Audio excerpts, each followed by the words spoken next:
Welcome to our series on social capital. My name is Tristan Claridge, and I'm the director of the Institute for Social Capital, and I'm joined by Lyndon Robertson, Emeritus Professor of Agricultural and Resource Economics at Michigan State University.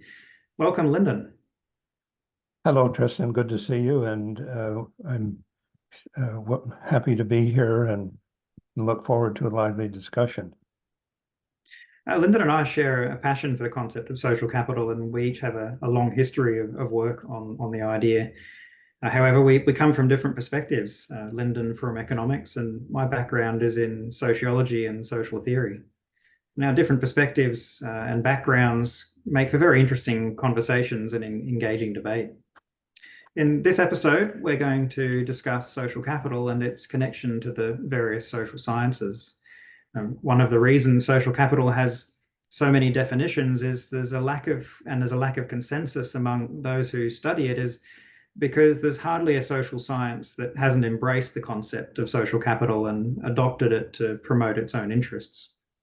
And the fact that scholars from different disciplines have published on social capital really is evidence that they think it can do something or has some kind of value for them and their disciplinary relevant work. So, Lyndon, perhaps a good place to start is with your experience with the interdisciplinary team in the social capital interest group.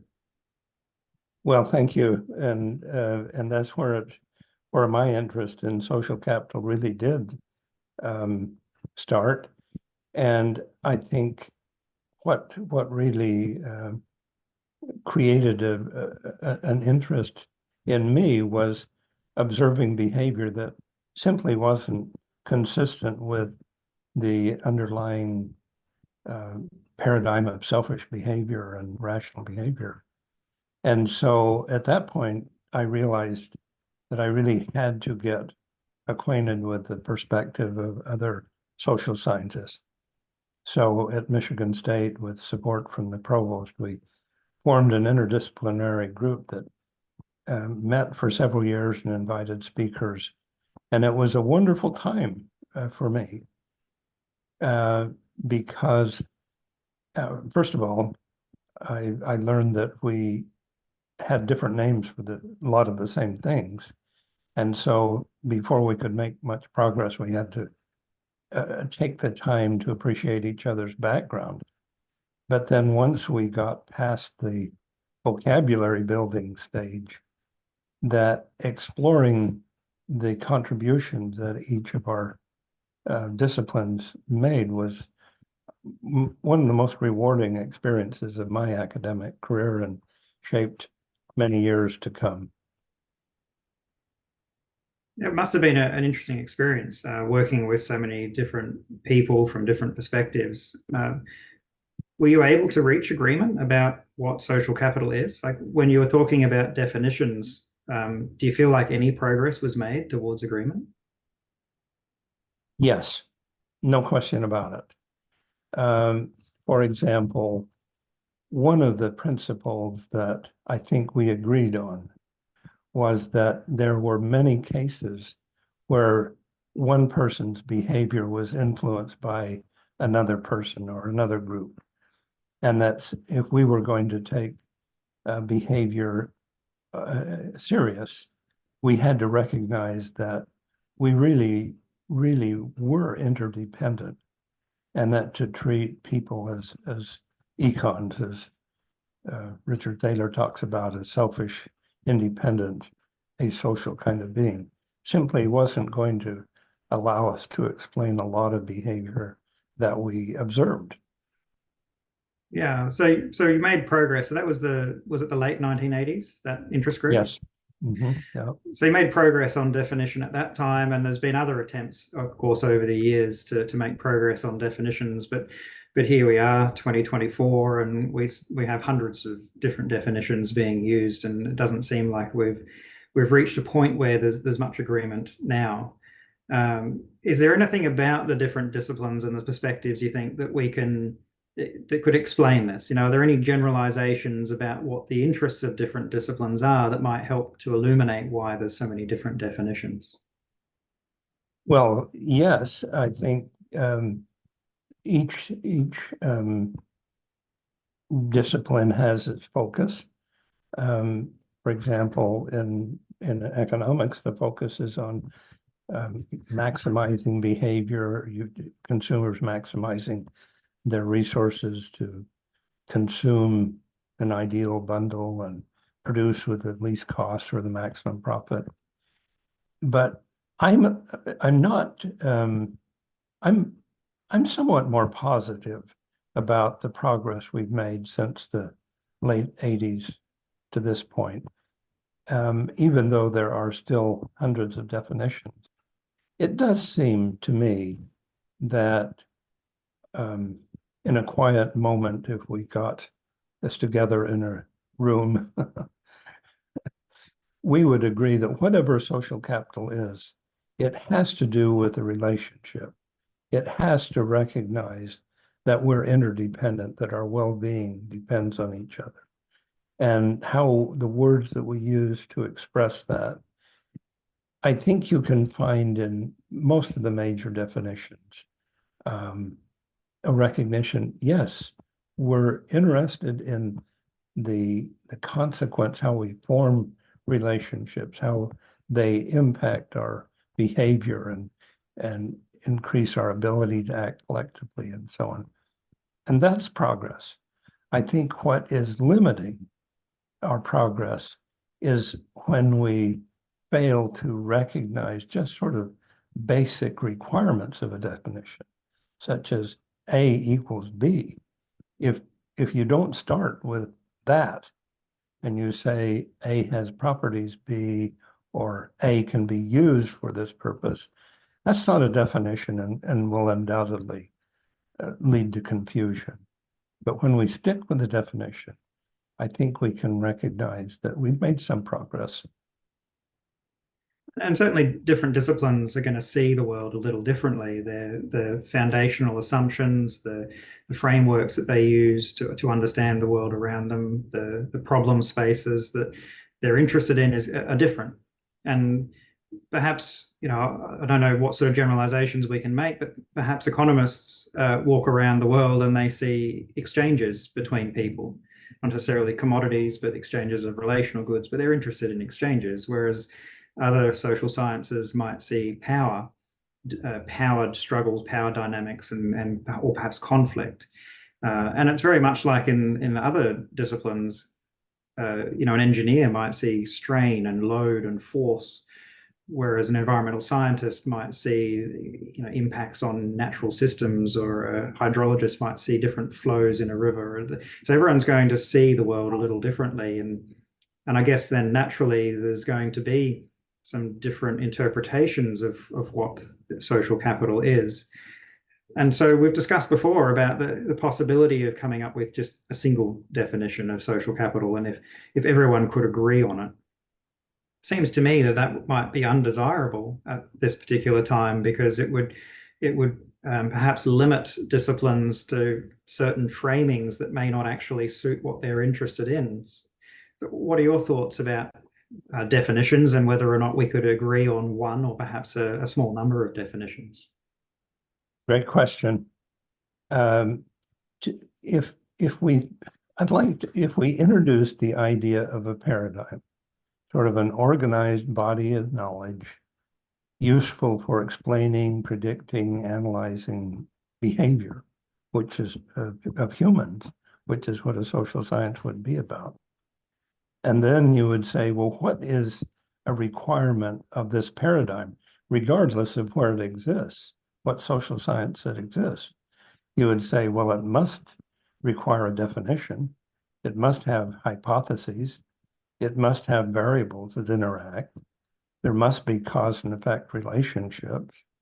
There must be some attention to measuring and testing theories and so on. So if you said, wherever the paradigm exists, they must all have something like those elements.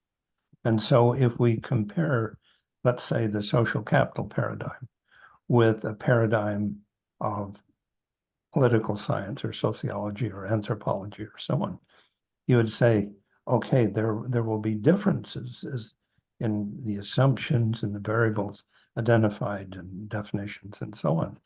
that have been useful in explaining a particular area of focus, a behavior focus, then at least we can begin by saying, well, how is measurement addressed in this paradigm versus this paradigm? And to what extent are they differentiated because we have different assumptions or different definitions? And then perhaps we might look at common elements across the definitions. And I think one common element that whatever discipline is addressing social capital, and they call it social capital, we must be able to agree that capital has these properties. And if whatever you're defining as social capital is really capital, then it must have these properties. And if it doesn't, what you're defining is something, but it's probably not capital. And so maybe don't call it social capital, call it something else. Yeah, I mean, I've been curious. People in the literature often refer to the capital nature of social capital as a metaphor, that it's capital-like. I've always been intrigued as, well, what properties does it have if it's a metaphor? Does that mean that it's just something that's good, something that is that we want to have, that is positive? Is that capital-like enough to use the capital metaphor? Or does it really actually need to have some properties of capital to be capital-like? Does it need to be a stock, a potential, something that we can invest in? And I think these are important questions to ask. And I guess in terms of establishing a paradigm and getting some agreement and consistency, that seems like a simple place to start. Well, and it is not only a simple place to start, but it's essential because there's are implications of a paradigm that has as its core capital. Because if you introduce the concept of capital, then you must also discuss, well, how do you maintain it? What does it produce? What does it act on? How can it be changed? How does it depreciate? There are a whole host of questions that are associated with the concept of capital. And so it guides that term, social capital, really guides discussion into particular avenues that I think can produce sort of, if you want to use the word, pillars of shared understanding. And so definitions have consequences. And if you use the word social capital and really believe it, that has consequence for the way you construct the social capital paradigm. Yeah, and I think that has been a tendency as well in the literature for certain interpretations to take on a life of their own and to be perhaps misunderstood. Maybe that's not quite the right word to use, by people from other disciplines who read the work of, say, a sociologist and then think that it means a certain thing, and then they apply it in a way that is probably inconsistent with the way that it was intended to be used. And this, if we had some agreement, if there was a more established paradigm and we worked more on the foundations of what social capital is and reached some agreement across some basics, then it should reduce the potential for those kinds of misunderstandings to occur and the potential for these for things to take on a life of their own and go in directions that aren't particularly helpful. And the one example I'm thinking of is that we all have a need to measure social capital, and rightly, we need to use indicators or proxies of what social capital is, depending on data restrictions and limitations. We may need to use indicators that are a pretty good fit, but they don't perfectly represent what it is that we think social capital really is. But then following scholars may come along and see, for example, that somebody has measured social capital as the incidence of social support, which is a logical indicator of the existence of social capital. But then they've said that, well, social capital is social support. And then they've taken that forward, and that's created a bit of a minefield where it's really disconnected from the idea of capital and any kind of theoretical foundations that were originally established. So interested in your thoughts about how this process of building a paradigm might help to I guess, improve the scholarship of social capital research and practice. So I couldn't agree more that if we're going to make progress in developing a paradigm, we have to develop methods of measuring the concept social capital, or at least its consequences. Because if there's no ability to measure it, then we have a concept that's going to remain abstract and largely largely not very applicable. And so the ability to measure is going to be critical. So and this will lead to a lot of different approaches. For example, maybe the only thing we can measure is the consequences of social capital and what it produces. And so if that's the approach that one wants to take toward measurement, then one has to establish the standard against which you can measure. So in some of the work that I participated in, we built on the definition of social capital as being relationships of sympathy and empathy and so on, and tried to look at what the terms and level of exchange would be between strangers versus between those who did have relationships of empathy. And were able to say, okay, yes, there were noticeable differences and they were predictable in some ways. Now, is that definitive? No, it clearly depended on our definition of social capital. And someone else that had a different definition might come up with different measures and indicators. And maybe if we continue to work together and counsel together, we'll get closer to more consistent ways of defining social capital, measuring it and looking at the consequences. But I think along the path, we're going to have to be willing to have a certain amount of fuzziness in the way we define it and measure it and so on. But measuring it and defining it has to be part of the development of the paradigm.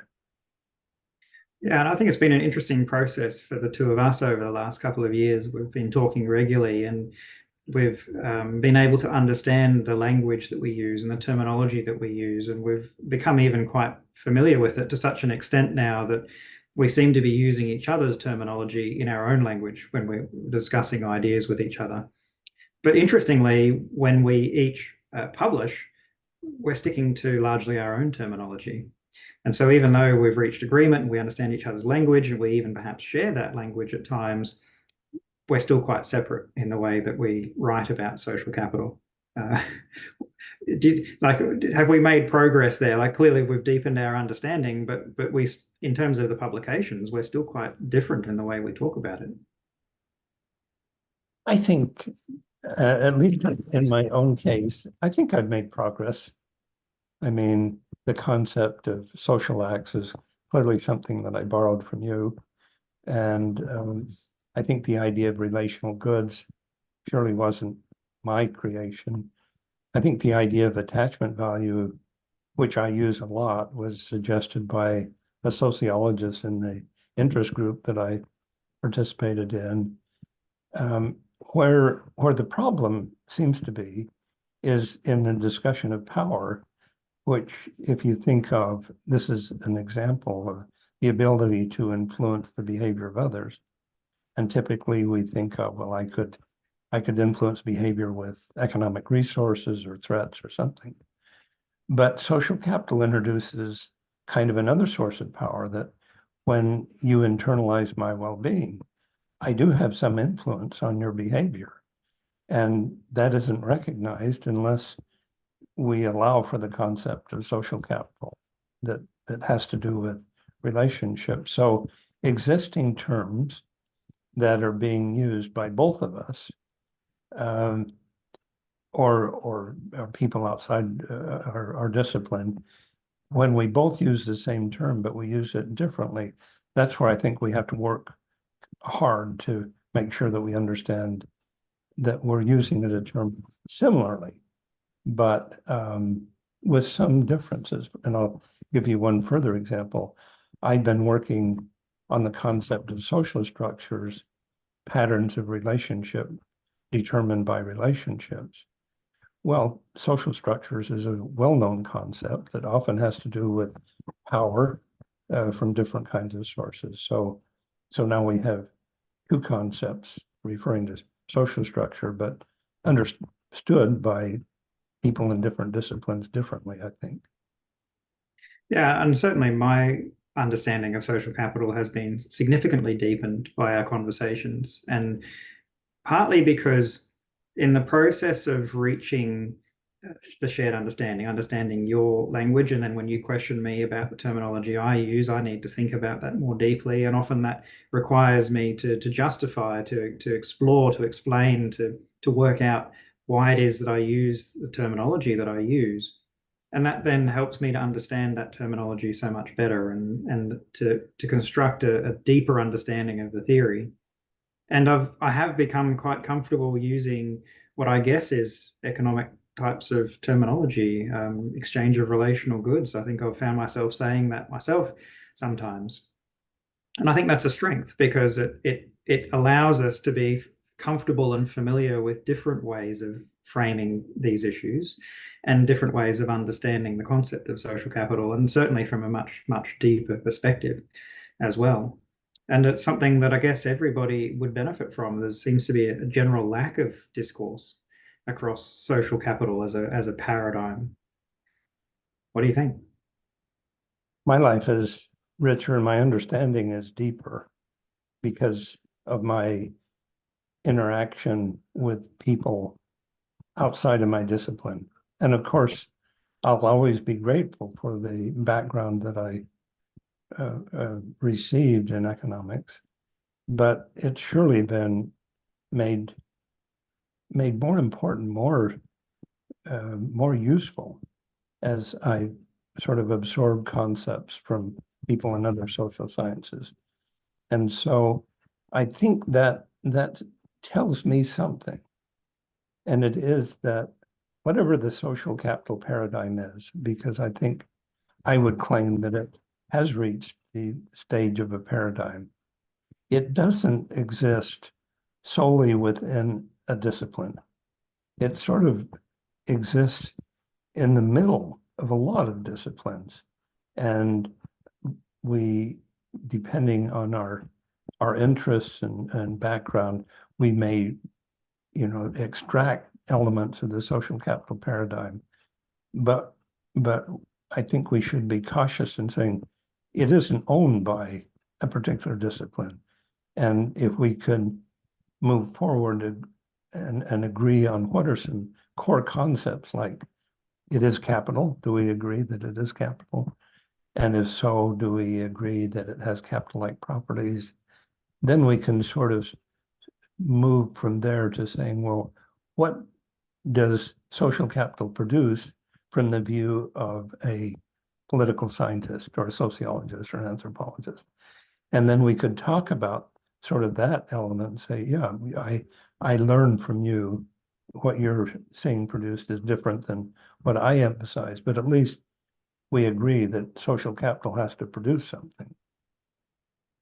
I think that's the important point. I recently revisited some of the literature on altruism coming out of evolutionary biology, and it reminded me that there's contributions to social capital can be made from such diverse perspectives, and what we currently lack is a framework or a consistency to be able to take and incorporate these different explanations and different ideas about the nature of human relationships in a way that is systematic without it becoming an ad hoc kind of piecemeal effort where we're just bringing together bits and pieces and we don't actually understand how they fit together in a consistent or a logical way.